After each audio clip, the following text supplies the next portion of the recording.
আসসালামু আলাইকুম, রাজিয়া আব্দুল রেসিপিতে আপনাদের সবাইকে স্বাগতম। আজ আমি আপনাদের রেস্টুরেন্ট স্টাইলে বাটার চিকেন কিভাবে খুব সহজেই ঘরে তৈরি করে নেওয়া যায় সেই রেসিপিটাই শেয়ার করব। আমি চেষ্টা করেছি খুব সহজ উপায়ে রেসিপিটা আপনাদের সাথে শেয়ার করতে। আশা করছি আমার রেসিপিটা আপনাদের কাছে ভালো লাগবে। ভালো লাগলে আমার আরও অনেক নতুন নতুন সহজ রেসিপি পেতে প্লিজ আমার চ্যানেলটিকে সাবস্ক্রাইব করবেন আর আমার রেসিপিটা আপনাদের ফ্রেন্ডস অ্যান্ড ফ্যামিলিকে শেয়ার করবেন। চলুন তাহলে আর দেরি না করে দেখে নেই বাটার চিকেন কিভাবে তৈরি করতে হয়।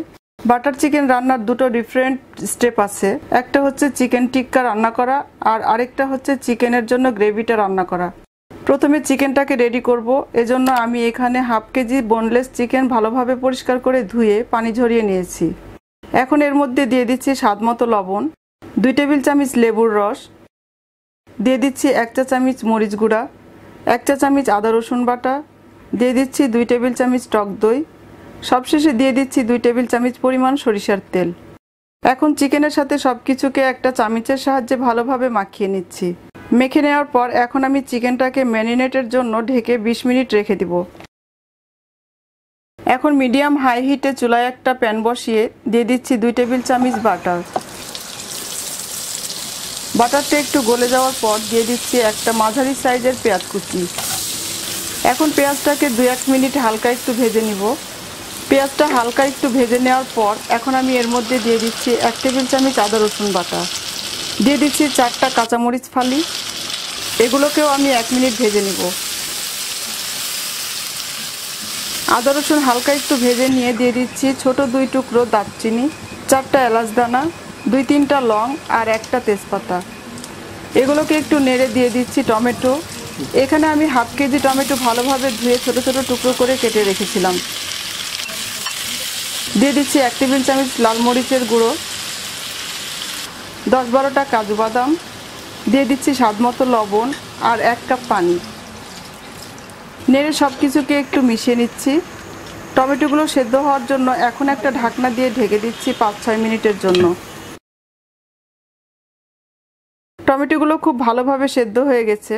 এখন এটাকে চুলা থেকে নামিয়ে ঠান্ডা করে নিব। এই ফাঁকে আমি চিকেন টিক্কা বানিয়ে নিব। এজন্য চুলায় হাই হিটে একটা ফ্রাই প্যান বসিয়ে দিয়ে দিচ্ছি 2 টেবিল চামচ তেল। তেলটা ভালোভাবে গরম হয়ে যাওয়ার পর এর মধ্যে আমি ম্যারিনেট করে রাখা চিকেনগুলো দিয়ে দিচ্ছি। এখন চুলার আঁচ হাই হিটে রেখে চিকেনগুলোকে ভেজে নিব। এক পাশ ভালোভাবে হলে এরপর চিকেনগুলোকে উল্টিয়ে দিচ্ছি। চিকেনগুলোকে আমি উল্টিয়ে পাল্টিয়ে ভালোভাবে ভেজে নিয়েছি।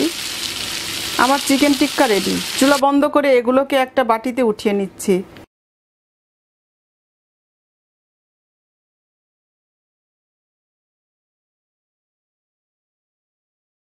আমার সেদ্ধ করে রাখা টমেটোগুলো ঠান্ডা হয়ে গেছে। এখন এগুলোকে ব্লেন্ডারে নিয়ে খুব ভালোভাবে ব্লেন্ড করে নিব। ব্লেন্ড করে নিয়ে একটা ছাঁকনি দিয়ে ছেঁকে যে প্যানে আমি টমেটোগুলো সেদ্ধ করেছিলাম সে প্যানে আবার নিয়ে নিচ্ছি। একটা নাড়ুনি দিয়ে এটা একটু নেড়ে দিচ্ছি যাতে সহজে এটা নিচে পড়ে।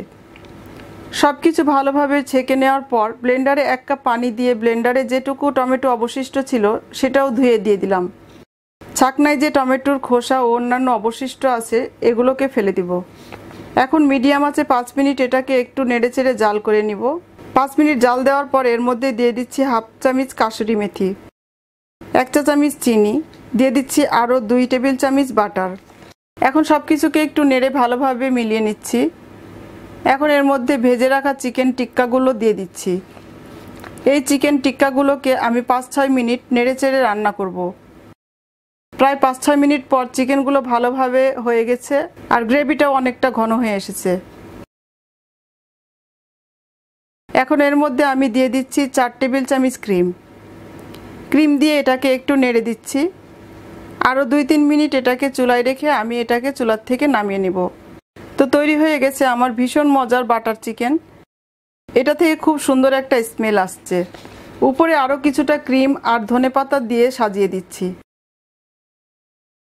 এই বাটার চিকেন পোলাও, রুটি, পরোটা যে কোনো কিছুর সাথেই খেতে অনেক মজা। আপনারা অবশ্যই বাসায় একবার ট্রাই করবেন আর ট্রাই করলে আমাকে জানাতে পারেন আপনাদের কাছে কেমন লেগেছে। সবাই ভালো থাকবেন আর আমার জন্য দোয়া করবেন। আল্লাহ হাফেজ।